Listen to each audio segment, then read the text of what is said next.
sheep, and the Lord is my shepherd, watching over my soul to keep guarding over me ever, watching wherever I go. And when the winds blow, He is my shelter, and when I'm lost and alone, He rescues me. And when the lion comes, He is my victory, constantly watching over me. He is constantly watching over me. A Journey Through the Bible, Day 159 of 365, Tuesday, June the 8th, 2021. Today's reading, Psalm chapter 49, Ecclesiastes chapter 4, verse 1 through chapter 6, verse 12. Psalm 49 has many of the same ideas found in the reading in Ecclesiastes. The chapters in Ecclesiastes give many sources of vanity in everyday life. Keep reading. The solution is in chapter 12. Psalms chapter 49 verses 1 through 13. To the choir master, a psalm of the sons of Korah. Hear this, all peoples. Give ear, all inhabitants of the world, both low and high, rich and poor together. My mouth shall speak wisdom, the meditation of my heart shall be understanding. I will incline my ear to a proverb. I will solve my riddle to the music of the lyre. Why should I fear in times of trouble, when the iniquity of those who cheat me surrounds me, those who trust in their wealth and boast of the abundance of their riches? Truly no man can ransom another, or give to God the price of his life. For the ransom of their life is costly and can never suffice, that he should live on forever and never see the pit. For he sees that even the wise die, the fool and the stupid alike must perish and leave their wealth to others. Their graves are their homes forever, their dwelling places to all generations, though they called lands by their own names. Man in his pomp will not remain, he is like the beasts that perish. This is the path of those who have foolish confidence, yet after them people approve of their boast. Selah. Psalm chapter 49 verses 14 through 20. Like sheep they are appointed for Sheol. Death shall be their shepherd, and the upright shall rule over them in the morning. Their form shall be consumed in Sheol, with no place to dwell. But God will ransom my soul from the power of Sheol, for he will receive me, Selah. Be not afraid when a man becomes rich, when the glory of his house increases. For when he dies, he will carry nothing away. His glory will not go down after him. For though while he lives he counts himself blessed, and though you get praise when you do well for yourself, his soul will go to the generation of his fathers, who will never again see light. Man in his pomp, yet without understanding, is like the beasts that perish. Ecclesiastes chapter 4, verses 1 through 8. Again I saw all the oppressions that are done under the sun, and behold, the tears of the oppressed. And they had no one to comfort them. On the side of their oppressors there was power, and there was no one to comfort them. And I thought the dead who are already dead more fortunate than the living who are still alive. But better than both is he who has not yet been, and has not seen the evil deeds that are done under the sun. Then I saw that all toil and all skill in work come from a man's envy of his neighbor. This also is vanity and a striving after wind. The fool folds his hands and eats his own flesh. Better is a handful of quietness than 2 hands full of toil and a striving after wind. Again I saw vanity under the sun. One person who has no other, either son or brother, yet there is no end to all his toil, and his eyes are never satisfied with riches, so that he never asks, For whom am I toiling and depriving myself of pleasure? This also is vanity and an unhappy business. Ecclesiastes chapter 4, verses 9 through 16. Two are better than one, because they have a good reward for their toil. For if they fall, one will lift up his fellow. But woe to him who is alone when he falls and has not another to lift him up. Again, if two lie together, they keep warm. But how can one keep warm alone? And though a man might prevail against one who is alone, two will withstand him.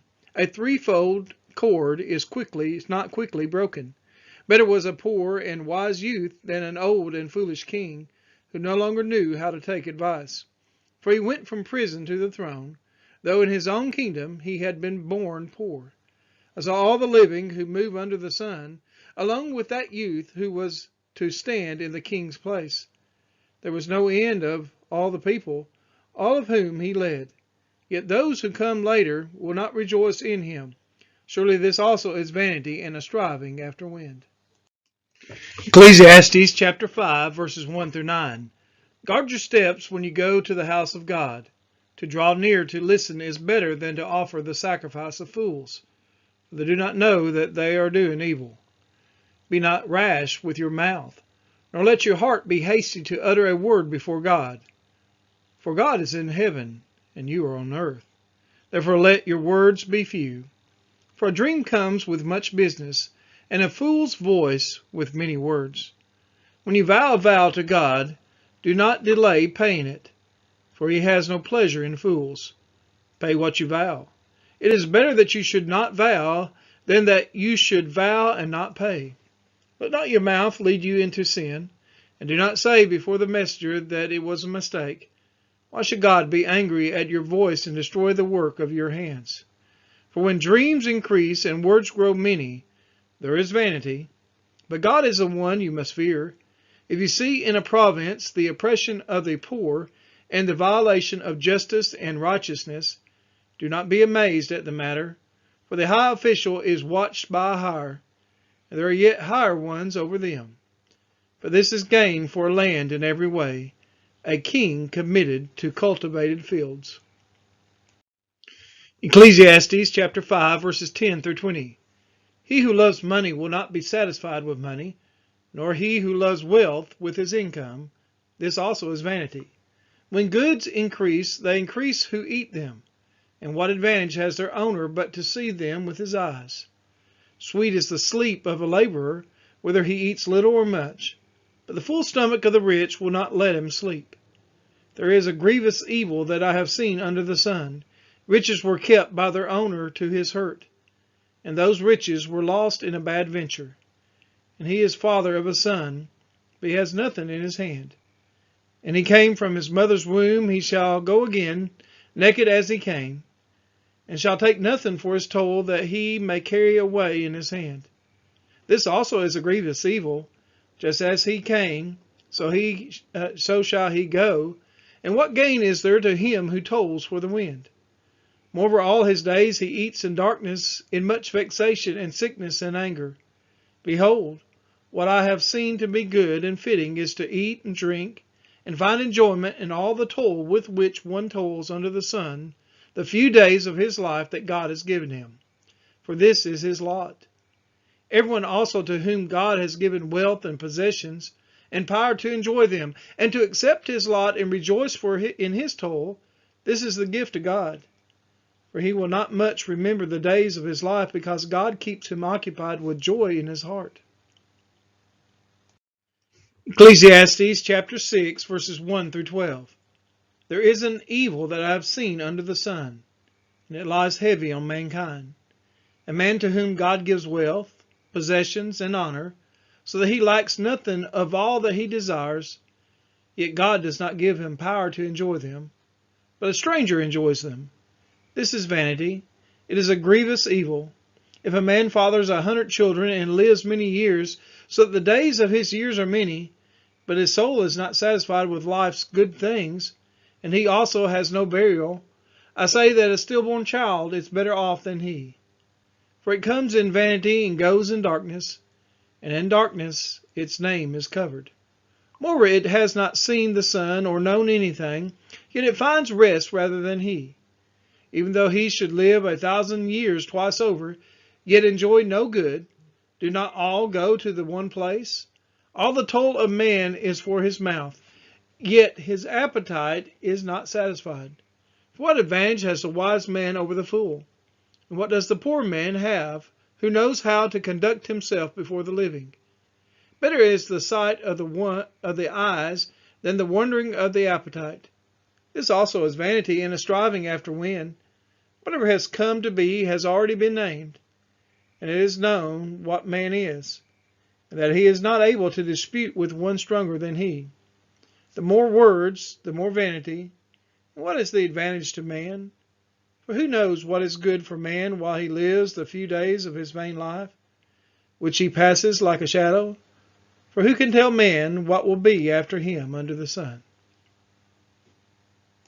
We are his children, and he is our Father, watching over our soul.